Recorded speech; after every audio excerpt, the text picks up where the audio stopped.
Hak suara atau hak pilih adalah hak penduduk untuk memilih dalam masyarakat yang demokratik. Penduduk yang usianya di atas batas boleh memilih dalam pemilihan umum.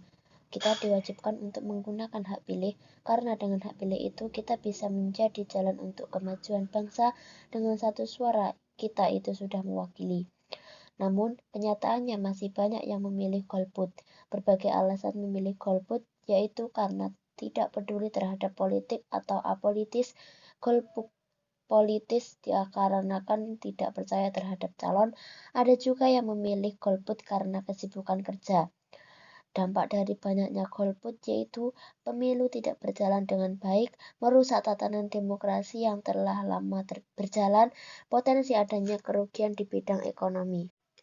Apakah kamu tahu jika dalam pilkada ada suatu bencana yang bisa muncul dari adanya politik uang atau money politik? Politik uang atau politik perut sama halnya dengan suap. Politik uang yaitu suatu bentuk pemberian atau janji menyuap seseorang, baik supaya orang itu tidak menjalankan haknya untuk memilih maupun supaya ia menjalankan haknya dengan cara tertentu pada saat pemilihan umum. Suap bisa dilakukan menggunakan uang atau barang. Suap dilakukan baik kepada pemilih untuk meminta suara, juga kepada partai politik agar dapat rekomendasi untuk menjadi calon kepala, atau bisa juga suap kepada penyelenggara pemilu untuk memanipulasi proses dan hasil pilkada. Dampak politik uang yaitu bisa berpotensi melakukan korupsi karena akan membuat dana yang seharusnya digunakan untuk pembangunan justru akan digunakan untuk mengembalikan modal yang telah dikeluarkan untuk pilkada. Berpotensi tidak fokus memikirkan peningkatan kesejahteraan rakyat, berpotensi mengambil kebijakan ekonomi yang hanya menguntungkan diri sendiri, dan kualitas kepemimpinan yang dihasilkan dari praktik politik uang akan jauh dari kenyataan yang diharapkan. Kampanye negatif yaitu kampanye yang dilakukan dengan mengangkat kelemahan lawan disertai dengan fakta. Kampanye negatif boleh dilakukan karena publik harus tahu apa kelemahan-kelemahan dari para calon. Kampanye negatif bisa dilakukan secara langsung atau melalui media sosial. Penyelenggara pemilu yakni KPU, Bawaslu, DKPP merupakan elemen penting dalam kontestasi pemilu.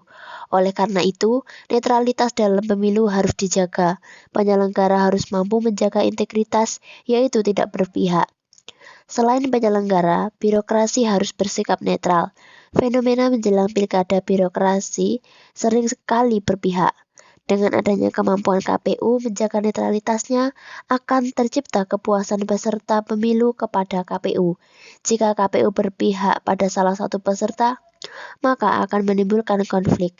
Jaminan netralitas KPU sudah dituangkan dalam undang-undang. Selain itu, ASN juga harus bersikap netral.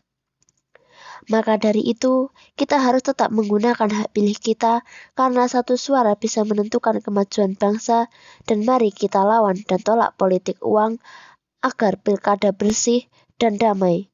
Berkampanye secara sehat dengan kampanye negatif atau positif, tidak berkampanye hitam, dan jadilah pribadi yang jujur karena kemajuan bangsa adalah tanggung jawab kita bersama.